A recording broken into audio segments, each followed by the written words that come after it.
Assalamu alaikum friends, welcome to Knowledge TV KTG, and today with a new topic that is acquisition of language and learning of language. ये दो words आपने सुना होगा linguistic के अंदर की acquisitions क्या होते हैं of a language and learning of language क्या होती है। ठीक है, तो आज ये डिस्कस करें, बहुत ज़्यादा इंपॉर्टेंट टॉपिक है लिंग्विस्टिक के अंदर, इसको समझना भी बहुत ज़्यादा ज़रूरी है क्योंकि अक्सर स्टूडेंट कंफ्यूज होते हैं acquisition and learning of language. ठीक है, एक दोनों के एम जो है जो मकसद क्या होते हैं, दोनों के मकसद ये होता है कि लैंग्वेज को लर्न करें, सॉरी लैंग्वेज को सीखे। ठीक है, learning and acquisitions. So but in actuality, linguistics gave them separate categories. They are kept in separate categories. Language acquisition is kept in separate, and language learning is something else. So today I will clarify this concept about language learning and language acquisitions. First of all, if you are new with the channel, so kindly channel को subscribe जरूर करें और bell का icon को दबाएं ताकि आपको इस तरह वीडियो वक्त में मिल जाए।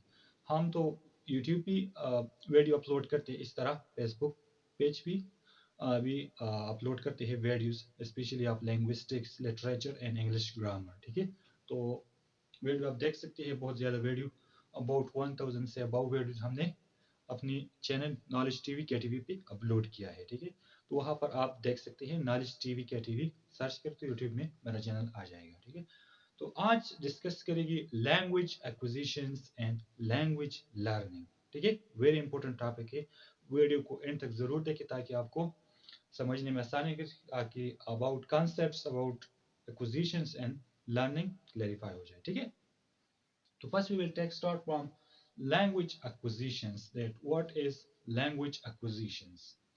So language acquisition is it refers to the natural assimilation of language. जिस तरह की एक नेचुरल लैंग्वेज होता है, नेचुरल लैंग्वेज क्या होता है, specially the native tongue. For example एक बच्चे का बर्थ हो गया, अब उसके डिफरेंट स्टेजेस आएंगे। ठीक है, उस पर भी एक अलहदा वीडियो बनाऊंगा जो different stages of language learning होती है। ठीक है, अब बच्चा किस तरह लैंग्वेज को लर्न कराए, उसको तो कोई इंग्लिश ग्रामर भी नहीं पढ़ा या उर्दू ग्रामर भी नहीं पढ़ा रहा है। ठीक है, लेकिन वो खुद बहुत लैंग्वेज को लर्न कर रहा है। ठीक है, तो लैंग्वेज एक्विजिशन भी इस तरह होता है। ठीक है, स्पेशली आप जो सेकंड लैंग्वेज को लर्न करता है तो आपको किस चीज़ की जरूरत, लैंग्वेज एक्विजिशन की ज़रूरत होती है। आप ऑटोमेटिकली लैंग्वेज को लर्न करते हैं। ठीक है, तो लैंग्वेज एक्विजिशन क्या है? अच्छा, बच्चे को तो आज आपने नहीं सिखाया कि आपने इस तरह करना है, इस तरह करना है। वो खुद इन्वायरमेंट को देखती है, इर्द गिर्द माहौल को देखती है, बच्चों को देखती है, बड़ों को देखती है, उनसे लैंग्वेज लर्न करते हैं। तो ये क्या है, स्पेशली लैंग्वेज एक्विजिशन है।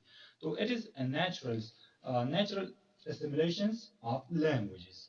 ओके, तो आपने बर्थ दिए तो नेचुरली लैंग्वेज नेटिव लैंग्वेज की लर्निंग होती है, लेकिन जब एक पर्सन यहाँ से फॉर एग्जांपल सऊदी अरेबिया जाता है या इंग्लैंड जाता है, ठीक है, अमेरिका जाता है, जिस में मुल्क में जाता है, वहाँ पर वो फॉर एग्जांपल एक अनपढ़ शख्स, इलिटरेट पर्सन जाता है, अनएजुकेटेड, इंग्लैंड को जाता है या सऊदी अरेबिया को जाता है एक्सेट्रा। ठीक है, तो वहाँ पर वो अरबिक सीखता है एंड इंग्लिश भी सीखता है, लेकिन उसको तो किसी ने स्कूल में नहीं बैठाया कि आपने लैंग्वेज को लर्न करना है, इंग्लिश को लर्न है, अरबिक को लर्न है या उर्दू को लर्न है, वो खुद बहुत सीखता है।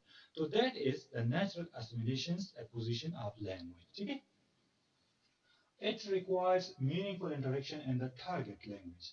it requires meaningful interaction। interaction का मतलब क्या है, आपने लोगों के साथ इंटरेक्ट करना है। ठीक है, उसके साथ ताल्लुक बनाना है, उसके साथ बात करना है, तो फिर आपको क्या, तो आप फिर सेकंड लैंग्वेज, टारगेट लैंग्वेज क्या होता है, target target language to be the second language. For example our natural language is Urdu, ठीक है, or is Pashto, sorry, but in our Pakistan that is Urdu, that is your considered is native language. Okay, you know that. And the target language is what? That is English. We learn English. Okay, so that is the target language. So if you want to learn English language, you must interact with the people which have English fluency, knowledge about they can speak English language. So you will learn English language easily. Okay, that is interaction. Okay, it is a product of real interaction between people and environment of target language.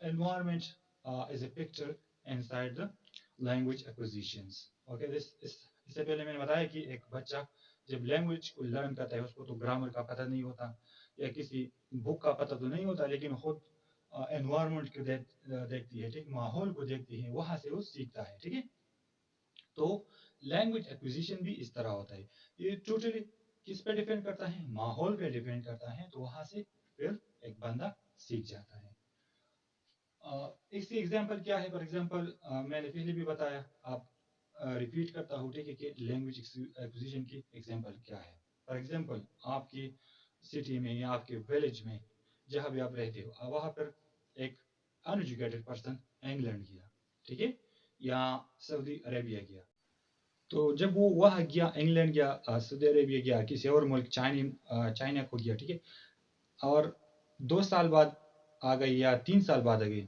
उनसे आप English में गुफ्तगू करें या Arabic में करें या Chinese में करें they will speak that language okay so that is language acquisitions they learn the language from the environment from the peoples they interact with each others so they learn the language acquisition language learning की तरफ आते हैं language learning क्या है it refers to analysis and study of the language system it is the analysis of language systems language system क्या है for example जब हम इंग्लिश को सीखते हैं ठीक है स्पेशली उसके ग्रामर को सीखते हैं उसके जो स्ट्रक्चर्स होते हैं कि for example he goes to school एक स्ट्रक्चर है हमने स्टडी किया कि ही के बाद गोज आएगा गो नहीं आएगा ठीक है टू स्कूल पहले सब्जेक्ट आएगा फिर हेल्पिंग वर्ब आएगा फिर मैन वर्ब आएगा फिर ऑब्जेक्ट आएगा या नाउन आएगा ठीक है तो ये सब चीज़ हम इंग्लिश लैंग्वेज लर्निंग की करते हैं जब एक लैंग्वेज को हम लर्न करते हैं तो उसकी सिस्टम को फॉर एग्जाम्पल इसके ग्रामर को इसके स्ट्रक्चर को इसको मॉर्फोलॉजी को स्टडी करता है फिर उसकी लैंग्वेज लर्निंग होती है ठीक है so that is language learning second point it has been the traditional approach to study of language एक ट्रेडिशनल अप्रोच था लैंग्वेज की स्टडी करने के लिए ठीक है पुराने ज़माने में ये लैंग्वेज लैंग्वेज लर्निंग के लिए इस मेथड को अप्लाई करता था लैंग्वेज को लर्न करता था तो उसके स्ट्रक्चर को इसको एनालिसिस करता था कि इसमें क्या आएगा इसमें आएगा अब चलते हैं इसके जो मेन डिफरेंस बिटवीन है language acquisition and language learning की फर्स्ट है artificial and natural so language learning जो होता है क्या होता है ये आर्टिफिशियल होता है ठीक है ये एक फॉर एग्जांपल आप ग्रामर को सीखती है या किसी और चीज़ को सीखती है तो आप उसकी स्टडी करते हैं लेकिन लैंग्वेज एक्विजिशन में आपको ग्रामर की ज़रूरत नहीं पड़ती आप खुद बहुत इन्वायरमेंट से सीखते हैं नेचुरली आप लैंग्वेज लर्न करते हैं ठीक है सेकंड है टेक्निकल पर्सनल इसमें टेक्निकल फॉर एग्जांपल ग्रामर के स्ट्रक्चर को आपने स्टडी करना है दूसरी चीज़ों को आपने स्टडी करना है फिर आपको लैंग्वेज लर्न होगा ठीक है लेकिन लैंग्वेज एक्विजिशन में आप इंडिविजुअलिटी होता है आप इंडिविजुअली किसी मुल्क जाते हैं तो वहाँ पर आप ऑटोमेटिकली लैंग्वेज को लर्न करते हैं ठीक है acquire करते हैं sorry variety of written language variety on the spoken language language learning में रिटन पे ज़्यादा फोकस होता है और लैंग्वेज एक्विजिशन में किस चीज़ पर स्पोकन फॉर्म पे ज़्यादातर फोकस होता है okay so L1 requires for translations L1 requires in learning language ठीक है इंग्लिश लर्निंग अच्छा L1 लैंग्वेज के लिए L1 लैंग्वेज ट्रांसलेशंस के लिए ज़रूरी होता है किस चीज़ में लैंग्वेज लर्निंग में ठीक है लेकिन इसकी कोई ज़रूरत नहीं होता एक्वायरिंग ए लैंग्वेज एक्विजिशंस में ठीक है लैंग्वेज एक्विजिशन सो इसका मतलब क्या है फॉर एग्जांपल जब आप इंग्लिश को सीखते हैं तो आपको ट्रांसलेशन की ज़रूरत होती है फॉर एग्जांपल आप इंग्लिश को पढ़ते हैं या इसको रीड करते हैं तो आप पहले इसका ट्रांसलेशन उर्दू में करते हैं बंगाली में करते हैं हिंदी में करते हैं जिस चीज़ में आप करते हैं ठीक है तो ये लैंग्वेज ट्रांसलेशन है लेकिन लैंग्वेज एक्विजिशन में इस चीज़ की कोई ज़रूरत नहीं होता आप तो खुद बहुत चीज़ों से सीखता है एनवायरनमेंट से सीखता है कि इस चीज़ को ये कहते हैं इसको ये कहते हैं ऑटोमेटिकली आप लर्न करते हैं वहाँ पर आपके लिए कोई ट्रांसलेटर तो मौजूद नहीं होता ठीक है इट्स मस्ट बी क्लैरिफाई अच्छा focus on palm and focus on communications. तो लैंग्वेज लर्निंग में किस चीज़ पर फोकस की जाता है? पाम पे, स्ट्रक्चर पे, ठीक है, कि आपने ही के बाद गोज लगाना है, फिर प्रीपोजिशन लगाना है, फिर ऑब्जेक्ट लगाना है, ठीक है, सब्जेक्ट वर्ब, डिफरेंट पाम्स भी सीखते हैं इंग्लिश इंग्लिश ग्रामर के अंदर, ठीक है। तो इस पर पाम पे ज़्यादा पर फोकस होता है। लेकिन जो क्या होता है, लैंग्वेज एक्विजिशंस होता है, उसमें किस चीज़ पे फोकस होता है? कम्युनिकेशंस पे। फॉर एग्जांपल आप किसी कैफे गए या स्कूल गए, ठीक है, तो then you meet with some people, so you will speak wrongly, but after some time you will learn automatically structures, okay, the language structure that it is okay, ठीक है। तो acquisitions में क्या होता है, कम्युनिकेशन पे ज़्यादा फोकस होता है, because it was important in communication। Simple example आपको देते हैं, वापस रिपीट भी करते हैं ताकि आपको आसानी हो सके। एक्विजिशन क्या है? Language acquisitions. इसके साथ एग्जांपल ये है कि आपके घर में कोई भाई है या आपकी फादर है, वो किसी और मुल्क गया, फॉर एग्जांपल इंग्लैंड गया, अमेरिका गया या सऊदी अरेबिया गया, वो 2 साल बाद आ गई, ठीक है। तो आप उनसे बात करें, ठीक है, वहाँ पर वो लैंग्वेज लर्निंग के लिए नहीं गया, लेकिन इन्वायरमेंट से उसने क्या सीखा? इंग्लिश लैंग्वेज सीखा। आप उसको के साथ if you communicate with English language, so they will speak better than you if you are in if you have done BS in English, etc. They will speak better than you. Okay, so that is the language acquisition he acquired there. And language learning क्या है? Language learning ये है कि हम subject, for example English एक subject है, हम उसको क्या है सीखते हैं, उसकी ट्रांसलेशन करते हैं, वगैरह वगैरह करते हैं, तो फिर हम इंग्लिश लैंग्वेज को सीखते हैं।